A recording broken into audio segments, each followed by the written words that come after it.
Hello guys. आज मैं आपको एक इन्फॉर्मेटिव बात बताने वाला हूं, तो ये मैं आपको यहाँ पे नोट पैड पे समझाऊंगा।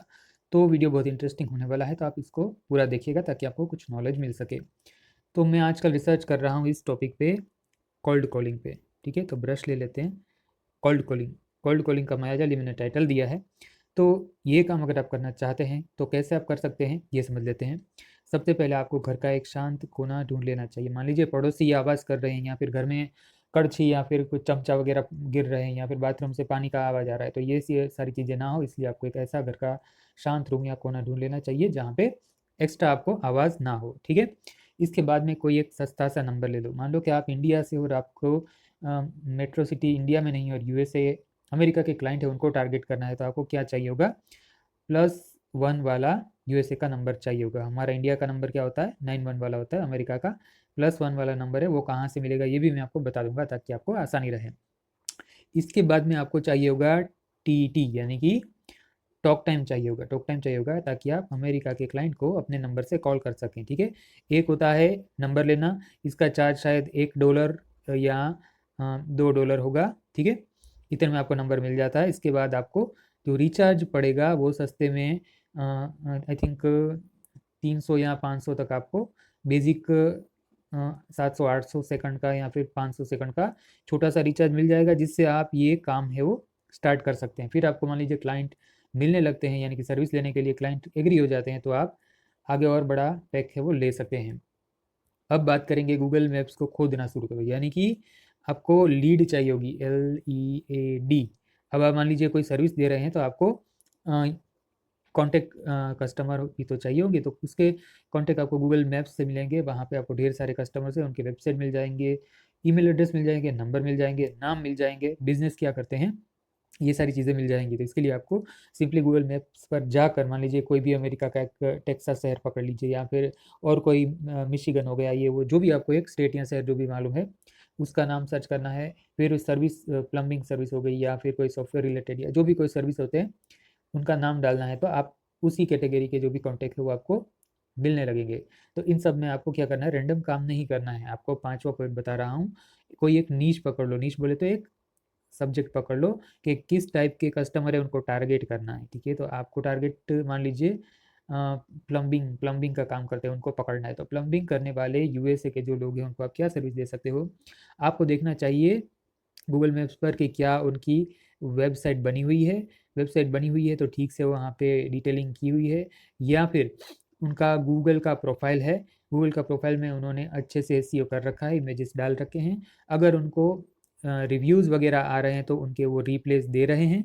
अगर ये सब नहीं है तो आप उनको पिच कर सकते हैं, यानी कि उनको ऑफ़र कर सकते हैं कि भाई हम इस तरह की सर्विसेज देते हैं, अगर आप हमारे साथ जुड़ते हैं या हमें काम सौंपते हैं तो हम आपको कम से कम चार्ज में ये सारी चीज़ें करके दे सकते हैं। ठीक है। अब आपको मान लीजिए इंग्लिश में बात करना ठीक ठाक नहीं आता है, तो आप कोई भी चैट जीपीसी से या फिर कहीं भी कोई पढ़ा लिखा आपके आसपास है, उनको पकड़ के आप कोई स्क्रिप्ट लिखवा सकते हैं। यानी कि एक टाइप का जो बोलना होता है कि भाई सबसे पहले इंट्रो देना होता है कि भाई मैं ये वो बोल रहा हूँ और यहाँ से बोल रहा हूँ। ठीक है। फिर आपको बताना चाहिए कि मैंने आपका ये वाला अकाउंट देखा, आपकी वेबसाइट देखी, आपका प्रोफाइल देखा, इसमें ये कमी है, मैं ठीक कर सकता हूँ या मैं आपकी हेल्प कर सकता हूँ। इस तरह से आपको सर्विस ऑफर करनी होती है। ठीक है। तो स्क्रिप्ट का भी अब आपको समझ आ गया, कोई सर्विस प्रोवाइड पकड़ लेना है, ये भी मैंने आपको समझा दिया है। ठीक है। तो अब आपको क्या, मान लीजिए कि कस्टमर 10 में से 8 तो आपको बोलेंगे भाई भागो, हमको कुछ काम नहीं करना है। इसी तरह के लोग आपको मिलने वाले हैं। ठीक है। अब मान लीजिए कि अ, आपने 100 कॉल किया और उसमें से 2 या 3 पॉजिटिव यानी कि सक्सेस हो गए, और बोलेंगे कि हाँ भाई हम आपको आपकी सर्विस ले रहे हैं, तो आपको उसको अपॉइंटमेंट बुक करना है। सीधे ये वो खोल के बताना या फिर काम करना शुरू नहीं करना है। ठीक है। प्रोफेशनल वे में आपको आपको अपॉइंटमेंट फिक्स करना चाहिए ये, क्योंकि आप अभी क्या कर रहे हैं, कोल्ड कॉल कर रहे हैं, तो प्रोफेशनल एजेंसी के जैसे आपको बिहेव करना चाहिए। आपको अपॉइंटमेंट ले लेना चाहिए, यानी कि उनको कहना चाहिए कि सर आपने मुझे काम सौंपा, इसके लिए धन्यवाद।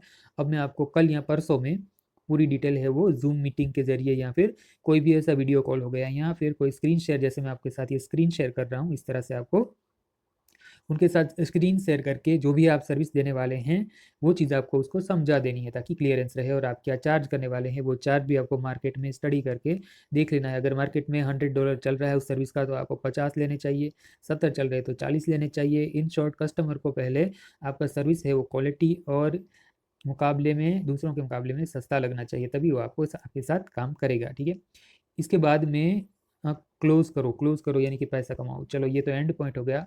इसके पहले एक आध दो चीज़ें मैं और आपको बता दूं। जब भी आप किसी अननोन पार्टी के साथ बिजनेस करते हैं तो स्टार्टिंग में वो आपके साथ ट्रस्ट नहीं रखते, यानी कि वो आपके ट्रस्ट नहीं करते हैं। तो आपको क्या चाहिए, पहले आपका एक सोशल प्रोफाइल हो, इंस्टाग्राम हो, कोई वेबसाइट हो, या फिर कोई भी ऐसा फेसबुक पेज हो जहाँ पे आपकी सर्विसेज के बारे में डिटेल जानकारी आपने डाल रखी हो। जैसे कि मान लीजिए उदाहरण के तौर पर आप गूगल प्रोफाइल सेट करने का बिजनेस करते हैं, किसी भी क्लाइंट को ये चीज़ आप सर्विस प्रोवाइड करते हैं, तो आपको चाहिए कि आप लिस्ट बनाएं इस तरह से कि आप गूगल प्रोफाइल में क्या क्या करके देते हैं। यानी कि इमेजेस डाल के देंगे, एसईओ ठीक कर देंगे, जियो टैग लगाएंगे इमेज में, उनके भी रिव्यूज़ होंगे, उनका रिप्ले देंगे। ठीक है, तो इस तरह से आपको सर्विस है वो उसमें लिस्ट करनी चाहिए कि भाई ये काम मैं करके दूंगा, और जो मैं करके दूंगा इसका ये रिजल्ट आएगा। क्योंकि क्लाइंट को आपकी टेक्निकल चीज़ों में कोई इंटरेस्ट नहीं होता है, उसको ये चाहिए होता है कि भाई उसको क्या रिजल्ट मिलेगा। अगर उसके महीने के 10 क्लाइंट क्लोज हो रहे हैं तो क्या 15 होंगे। अगर आप ये चीज़ करा सकते हैं तो ही वो आपका कॉन्ट्रैक्ट है वो रिन्यू करेगा। यानी कि मान लीजिए अगर एक बार उसने खुश होकर आपकी पिच से या फिर आपकी प्रेजेंटेशन से खुश होकर एक बार 50-100 डॉलर उसने दे भी दिए, ठीक है, लेकिन वो कंटिन्यू रिकरिंग आपको वर्क कब देगा, जब आपकी तरफ से किए गए काम से उसको बेनिफिट होगा, यानी कि ज़्यादा क्लाइंट्स मिलेंगे, लोग ज़्यादा उनको कांटेक्ट करेंगे, तब जाके वो आपको कंटिन्यू वर्क देगा। ठीक है, तो इस वीडियो में इतना ही। आई होप ये वीडियो आपको अच्छा लगा होगा।